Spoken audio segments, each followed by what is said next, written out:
नमस्कार दोस्तों, आज मैं लेके आया हूँ राजस्थान हिस्ट्री का एक महत्वपूर्ण टॉपिक जिसका नाम क्या है, मेवाड़ का इतिहास। मेवाड़ की जो हिस्ट्री है, मेवाड़ का इतिहास है, वो एक महत्वपूर्ण टॉपिक है राजस्थान का। उसी को मैं आज आपके सामने वो करवाऊंगा। इससे पहले मैंने राजस्थान हिस्ट्री का जो टॉपिक करवाया था वो करवाया था मैंने राजस्थान हिस्ट्री का जो टॉपिक करवाया था वो करवाया था चौहान वंश। और आज करेंगे हम जो मेवाड़ का इतिहास है वो। सबसे पहले हम देखते हैं कि मेवाड़ के इतिहास के अंदर, मेवाड़ का जो इतिहास है इसी के अंदर जो मेवाड़ है वो किस क्षेत्र के अंदर आता है। राजस्थान के अंदर अलग अलग क्षेत्र आते हैं, जैसे ढूढ़ाड़ आता है, मारवाड़ आता है, हाड़ौती क्षेत्र आता है, मेवाड़ क्षेत्र आता है, बागड़ क्षेत्र आता है, शेखावटी क्षेत्र आता है। ये अलग अलग इसके अलग अलग क्षेत्र के अंदर बंटा हुआ है राजस्थान। उसी प्रकार से मैं बात करूं तो मेवाड़ पड़ता है, इस क्षेत्र को क्या कहा जाता है, मेवाड़ कहा जाता है। इस क्षेत्र को मारवाड़ कहा जाता है, क्या, मारवाड़। इस क्षेत्र को शेखावटी कहा जाता है, इस क्षेत्र को ढूढ़ाड़ कहा जाता है, इस क्षेत्र को हाड़ौती कहा जाता है, इस क्षेत्र को बागड़ कहा जाता है। ये अलग अलग इसके क्षेत्र है वो बंटे हुए हैं, ठीक है। तो आगे मैं बात करूं जो वर्तमान के अंदर जो जिले हैं, उन जिलों के अंदर जो मेवाड़ है वो किस तरीके से बंटा हुआ है। तो देखो, पहला जिला आता है जो मारवाड़ के अंदर, वर्तमान के अंदर कौन से जिले आते हैं मेवाड़ के अंदर, वो मैं आपको बताता हूँ। सबसे पहले मेवाड़ के अंदर जो बात करूँ तो आता है उदयपुर। कौन सा आता है, उदयपुर जिला है वो किसके अंदर आता है, वर्तमान का उदयपुर जिला मेवाड़ के अंदर आता है, ठीक है। और जिला कौन सा आता है, और आता है राजसमंद। राजसमंद जिला है वो किसके अंदर आता है, मेवाड़ के अंदर आता है। आगे बात करूं तो चित्तौड़गढ़, कौन सा, चित्तौड़गढ़, प्रतापगढ़। आगे बात करूं, प्रतापगढ़ के बाद में जिला आता है भीलवाड़ा। ये 5 जिले हैं, ये मुख्य रूप से कहाँ आते हैं, मेवाड़ के अंदर आते हैं। जो मेवाड़ का क्षेत्र था वो कौन सा था, इन 5 जिलों से लगभग बना हुआ था। इन्हीं का क्षेत्र क्या था, मेवाड़ कहलाता था। वर्तमान जो पुराना वर्तमान के अंदर ये जिले हैं, यही पुराने क्षेत्र में क्या कहलाते थे, मेवाड़ कहलाते थे। यदि इससे पहले की बात की जाए तो ये देखा जाए भी मेवाड़ नाम पड़ा किससे, मेवाड़ नाम किस तरीके से इसको मेवाड़ क्षेत्र है वो कहा जाने लग गया। मेवाड़ यहाँ पर कहते हैं एक जाति रहती थी, कौन सी, मेदपाट नाम की जाति रहती थी। कौन सी, मेदपाट नाम की एक जाति रहती थी। इसी कारण इसका नाम क्या पड़ गया, मेवाड़ नाम पड़ गया। आगे चल के धीरे धीरे इसको क्या कहा जाने लग गया, मेवाड़ कहा जाने लग गया। और बात करें तो इसी क्षेत्र को उससे पुराने क्षेत्र में क्या कहा जाता था, यहाँ पर जनपद था एक सीवी जनपद। कौन सा, सीवी जनपद। सीवी जनपद था यहाँ पर, कौन सा था, सीवी जनपद। इसी सीवी जनपद की जो राजधानी थी क्या थी, इसी की राजधानी क्या थी, मध्यमिका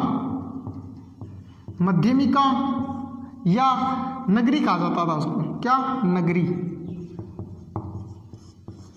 क्या थी। इसी सीवी जनपद की राजधानी क्या थी, नगरी या मध्यमिका थी।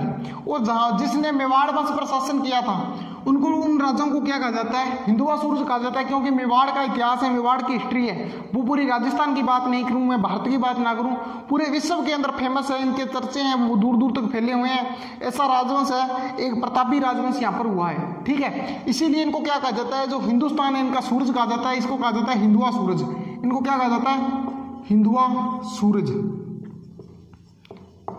हिंदुआ सूरज इनको कहा जाता है, ठीक है। और यदि मैं बात करूं इस राजवंश का जो वाक्य है, ठीक है, वो रहा है जो दृढ़ रखे धर्म तो ही रखे सुल्तान। इनका जो शुद्ध वाक्य है, ठीक है, वो क्या है, जो दृढ़ रखे धर्म ताहे रखे तलवार, ताही रखे करतार। यानी जो धर्म पर अडिग रहेगा, धर्म के ऊपर रहेगा, वही क्या रखेगा, अपने हाथ में तलवार रखेगा। ये इनका क्या है, वाक्य है, ठीक है। ये इनका क्या है, वाक्य है। ये कहाँ का है, मेवाड़ का वाक्य है, क्या, जो दृढ़ रखे धर्म वही रखेगा, क्या, करतार रखेगा, ठीक है। ये क्या है, हिंदुआ सूरज जिनको कहा जाता है। ये ऐसा राजवंश है जिनका क्या है, जो दुश्मन है, इन्होंने प्रशंसा इस राजवंश की है वो की है। दुश्मन है, उन्होंने क्या किया, इस राजवंश की प्रशंसा है वो की है। जैसे मैं बाबर की बात करूं तो बाबर कहता है कि बाबर कहता है, बाबर के समकालीन कौन था, राणा सांगा था। राणा सांगा के लिए कहता है कि गुजरात, मालवा और जो दिल्ली है उनमें से कोई भी एक ऐसा राजवंश नहीं है, कोई भी एक ऐसा नहीं है जो राणा सांगा को अकेला हरा सके। ठीक है, ये बात कौन कहता है, जो बाबर है, बाबरनामा के अंदर है ये बात है वो कहता है। देखो आगे इसकी बात करूं मैं, जो ये राजवंश है इसी की बात करूं तो क्या है, इस पर सबसे पहले जो शासन किया है मेवाड़ पर, जब मेवाड़ पर, तो वो आता है गुहिल राजवंश। कौन सा आता है, गुहिल राजवंश। गुहिल राजवंश ने इस पर जो शुरुआत है वो की थी। गुहिल राजवंश की स्थापना किसने की थी, गुहिलादित्य ने की थी।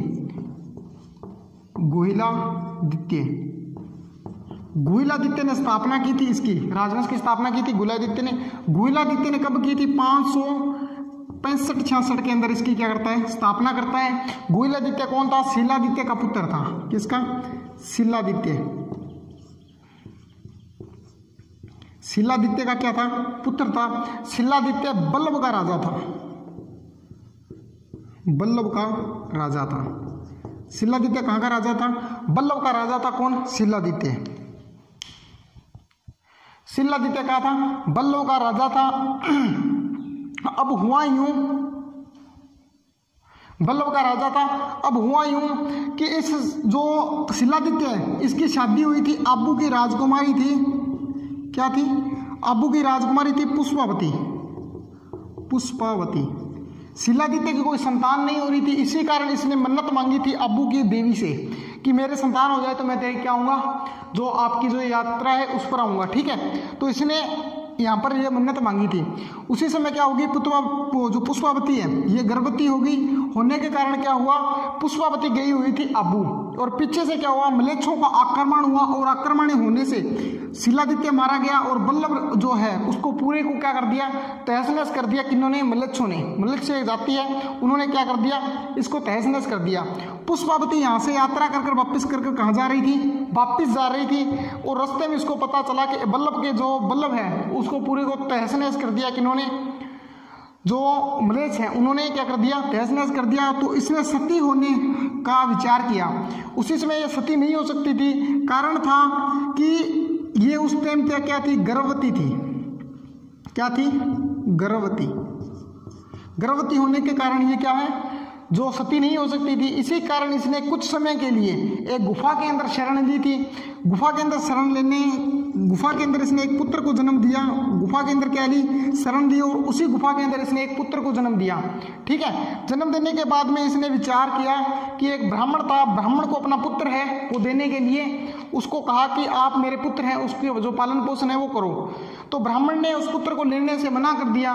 कारण क्या था कि मना इसलिए कर दिया कि ये जो बालक हुआ है ये क्या है, एक क्षत्रिय था, और क्षत्रिय बड़ा होकर क्या करेगा, शिकार वगैरह करेगा।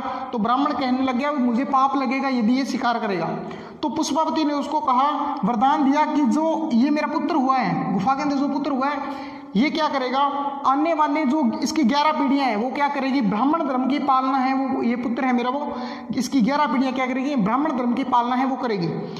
अब इस पुत्र को ये बात कहने पर ब्राह्मण ने उस पुत्र को ले लिया, और जो उसको पाला था पुत्र ने, उसका पालन पोषण किया था। इसके पुत्र को जिसने पाला था वो पाला था कमलावती ब्राह्मणी ने। कमलावती ब्राह्मणी ने उसका पालन पोषण है उस पुत्र का वो किया था। गुफा के होने के कारण उसको क्या कहा जाने लग गया, गोहे। उसका नाम क्या पड़ गया, गोहे पड़ गया। गुफा के अंदर उसका जन्म लेने के कारण क्या पड़ गया, गोहे उसका नाम पड़ गया। और आगे जाके यही गोहे क्या बन गया, गुहिलादित्य बन गया। क्या, इसी का नाम क्या पड़ गया, गुहिलादित्य पड़ गया। ठीक है, और इसी ने स्थापना कब कर दी, 565-66 के अंदर क्या कर दी, गुहिल राजवंश की स्थापना कर दी। इसी के बाद में एक राजा आता है, आगे चलें तो एक राजा आएगा गुहिलादित्य के बाद में, एक राजा आता है जिसका नाम क्या है, बप्पा रावल। कौन आता है, बप्पा रावल। इसी के बाद में एक शासक आता है, कौन, बप्पा रावल। इस बप्पा रावल ने क्या है, इस बप्पा रावल को क्या कहा जाता है, गुहिल वंश का वास्तविक संस्थापक कहा जाता है। इसको क्या कहा जाता है, संस्थापक। इसको क्या कहा जाता है, वास्तविक संस्थापक। और वास्तविक संस्थापक में और संस्थापक में क्या अंतर है, तो संस्थापक और वास्तविक संस्थापक में अंतर ये है देखो एक हुआ है चाणक्य, कौन हुआ है? चाणक्य ने शाब्दिक सिद्धांत दिया है, उसी के अंदर कहा गया है, शाब्दिक सिद्धांत दिया है, उसी के अंदर कहा गया कि राजा के पास में 7 वस्तुएं होनी जरूरी है। क्या होनी जरूरी है? 7 वस्तुएं होनी है, वो जरूरी है। देखो ये जो बप्पा रावल है, ये भाई साहब बहुत खतरनाक आदमी है। इसका दूसरा नाम है, उसी को क्या कहा जाता है? कालभोज। इसी को क्या कहा जाता है? कालभोज के नाम से जाना जाता है। और कहा जाता है कि ये क्या है, 35 हाथ की धोती पहनता था। 35 हाथ की क्या पहनता था? धोती पहनता था। 32 मन की इसकी तलवार थी, 32 मन की तलवार, ठीक है। और 16 हाथ का दुपट्टा, ठीक है। और इसके साथ में 12,72,000 क्या है, सेना चलिया करती थी। ये इसके बारे में दंत कहानी आती है। आपको भी पता है, अभी एक महान राजा होता है, महान शासक होता है, उसके बारे में क्या है, बहुत सी दंत कहानियां हैं, वो प्रचलित हो जाती है। उसी प्रकार से बप्पा रावल के बारे में बहुत सी जो दंत कहानियां हैं वो प्रचलित हो चुकी है। इस क्षेत्र में अंदर बप्पा रावल के बारे में कहा जाता है कि ये क्या करता है, 35 हाथ की धोती पहनता है, 32 मन की तलवार उठाता है, 16 हाथ का दुपट्टा पहनता है, रखता था। 12,72,000 इसकी क्या थी, सेना थी। और क्या है, ये 4 बकरे खा जाता था। क्या भोजन के अंदर क्या करता था? 4 बकरे खा जाता था। तलवार की एक झटके से क्या करता था, भैंसे की बलि है वो देता था। इस प्रकार से कहानियां, इस प्रकार की जो कहानियां हैं वो किसके बारे में है? कालभोज या बप्पा रावल के बारे में बात की जाती है। अब देखो गुहिल वंश के अंदर आके कौन आ गया? बप्पा रावल आ गया। बप्पा रावल, बप्पा रावल की मैं आगे बात करूं तो बप्पा रावल क्या है, इसका दूसरा नाम क्या है? कालभोज। कालभोज। बप्पा रावल क्या करता है? बप्पा रावल उसी समय क्या करता था? गायें चराया करता था। क्या करता था? गायें वगैरह वो चराया करता था। और चराने के कारण क्या है, एक समय क्या था, जिसकी गायें चराया करता था वो चलाता था ब्राह्मणों की गायें। किसकी? ब्राह्मणों की गायें वगैरह वो चराया करता था। और चराने के कारण हुआ यूं कि एक गाय थी वो एक समय तो दूध खूब देती थी, और दूसरे टाइम क्या है, वो दूध मतलब उसके जो थन है उसके अंदर वो दूध है वो नहीं होता था। न होने के कारण क्या है, बप्पा रावल के ऊपर शक होने लग गया। सभी ब्राह्मणों को कहने लग गया कि एक टाइम का दूध है वो बप्पा रावल पी जाता है। इस बात की खबर पहुंची बप्पा रावल के पास, और बप्पा रावल ने क्या किया, जो गाय थी उसके ऊपर नजर रखनी शुरू कर दी।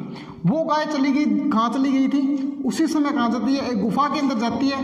और गुफा के अंदर गई, वहां पर क्या है, एक जो झाड़ी वगैरह है, पत्तों वगैरह है, वहां पर अपना दूध है वो, अपने दूध की धार है वो डाल रही थी। बप्पा रावल उसके पीछे जाने के बाद में क्या किया, उस जो पत्ते वगैरह हटाकर देखे तो वहां पर क्या निकल के आया, एकलिंग जी की जो शिवलिंग है वो निकल के आई। एकलिंग शिवलिंग, एकलिंग जी की क्या है, शिव जी की शिवलिंग निकल कर आई। उस पर अपना जो दूध है वो छोड़ रही थी। और पास में कौन बैठा था? एक ब्राह्मण बैठा था, ठीक है, एक ऋषि बैठा हुआ था जिसका नाम था हारित ऋषि। हारित ऋषि, हारित ऋषि बैठे हुए थे, ठीक है। उसी पर कहाँ बैठे हुए थे? हारित ऋषि बैठे हुए थे उसके पास में।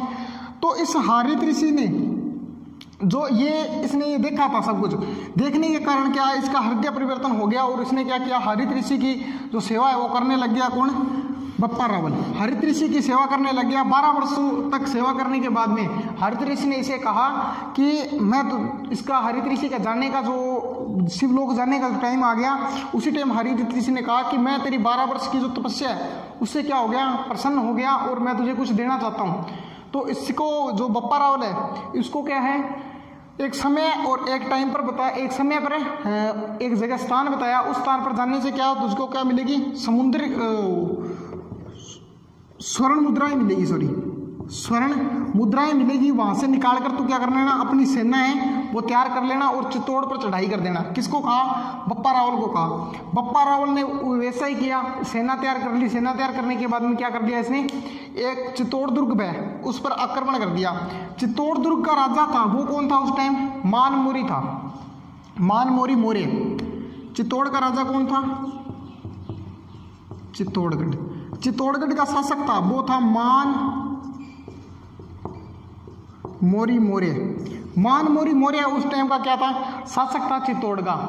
अब इसको किसी ने जाकर सूचना दे दी कि एक व्यक्ति है तेरे पर आक्रमण करेगा, और वो व्यक्ति कैसा है कि वो 35 हाथ की 35 हाथ की तो धोती पहनता है। क्या करता है? 35 हाथ की धोती पहनता है, 32 मन की तलवार उठाता है, तलवार है उसकी, 16 हाथ का दुपट्टा है। क्या है? दुपट्टा है। ठीक है, 4 बकरे कच्चा खा जाता है। ठीक है, एक झटके से, तलवार की एक झटके से बलि दे देता है। ऐसी बातें किसको बताई? मानमोरी मौर्य को बताई। मानमोरी मौर्य वहां से भाग गया और चित्तौड़ पर अधिकार किसका हो गया? बप्पा रावल का है, वो अधिकार हो गया। अब इसका अधिकार किस पर हो गया? चित्तौड़ पर हो गया। लेकिन फिर भी ये क्या करता है? अपनी राजधानी है वो क्या किसको रखता है? नागदा को रखता है। इसकी राजधानी क्या है? नागदा ही है। राजधानी अपनी नागदा को रखता है, लेकिन अधिकार किस पर हो गया? चित्तौड़ पर इसका अधिकार हो गया। नागदा के अंदर इसने एक मंदिर बनवाया था, किसका? एकलिंग जी का। एकलिंग मंदिर बनवाया था। नागदा के अंदर एक गांव पड़ता है, कौन सा? कैलाशपुरी। इस कैलाशपुरी गांव के अंदर इसने एक मंदिर बनवाया, किसका? एकलिंग जी का मंदिर बनवाया। अब मेवाड़ के जितने भी राजा हैं, उनके जो कुछ भी हैं ये एकलिंग जी हैं। क्या है? जो कुछ भी हैं ये एकलिंग जी हैं। अब क्या है, जो मेवाड़ के शासक हुए हैं उन्होंने क्या कहा कि जो मेवाड़ के जो असली वास्तविक राजा है वो कौन है? एकलिंग जी हमारे वास्तविक राजा हैं। हम तो क्या है? इसके सावंत हैं, हम तो इसके राणा हैं। अपने आगे क्या लगाते हैं? राणा लगाते हैं। ये क्या कहते हैं? हम तो राणा हैं, हम तो सावंत हैं। हमारे जो वास्तविक राजा वो कौन है? ये एकलिंग जी हैं। जयपुर वालों के वास्तविक राजा कौन है? जयपुर के शासक हुए हैं, उनके वास्तविक राजा हैं गोविंदराज जी। कौन है? गोविंदराज हैं, वो क्या उसके वास्तविक राजा हैं। और मेवाड़ वालों के कौन है? एकलिंग जी वास्तविक राजा हैं। अब क्या है, जब भी मेवाड़ का राणा है वो एकलिंग के दरबार में जाएगा, एकलिंग के मंदिर के अंदर जाएगा, तो तलवार साथ में नहीं लेके जाएगा, क्योंकि राजा के सामने कभी तलवार नहीं लेके जाता। राजा के सामने तलवार नहीं लेके जाएगा। और जब भी राजधानी या अपने राज्य से बाहर जाएगा तो क्या करेगा? राजा से अनुमति लेगा। इसी अनुमति लेने को क्या बोलते हैं? आशंका मांगना। राजा जब बाहर जाता है तो क्या करता है? राजा से क्या मांगता है? अनुमति मांगता है। इसी अनुमति को क्या कहते हैं? युद्ध में जाएगा या फिर शासक से बाहर जाएगा तो क्या करेगा? अनुमति मांगेगा। इसी अनुमति लेने को क्या कहते हैं? आशंका मांगना कहते हैं। ठीक है, अब देखो जो एकलिंग जी का मंदिर है ये कहाँ बना हुआ है? कैलाशपुरी गांव के अंदर बना हुआ है। एकलिंग जी का है वो मंदिर। किसने बनवाया था? बप्पा रावल ने बनवाया था। नागदा के अंदर कैलाशपुरी गांव में वहां पर बना हुआ है। ठीक है, अब आगे बात करूं मैं तो बप्पा रावल है, ये क्या है? इसकी जो मृत्यु है वो कहाँ हुई थी? नागदा के अंदर ही हुई थी। नागदा के अंदर इसकी मृत्यु हुई थी। टोड कहता है कि इसकी मृत्यु है वो कहाँ हुई थी? खुरासान के अंदर हुई थी। इसने खुरासान कहाँ पड़ता है? पंजाब के अंदर पड़ता है। खुरासान के अंदर इसकी मृत्यु हुई थी। ये कहाँ खुरासान गया था, बहुत सी रानियों के साथ में शादी करवाई थी। ठीक है, और खुरासान के अंदर इसकी मृत्यु हुई है। और टोड ये कहानी भी लिखता है कि इसकी जो मृत्यु हुई है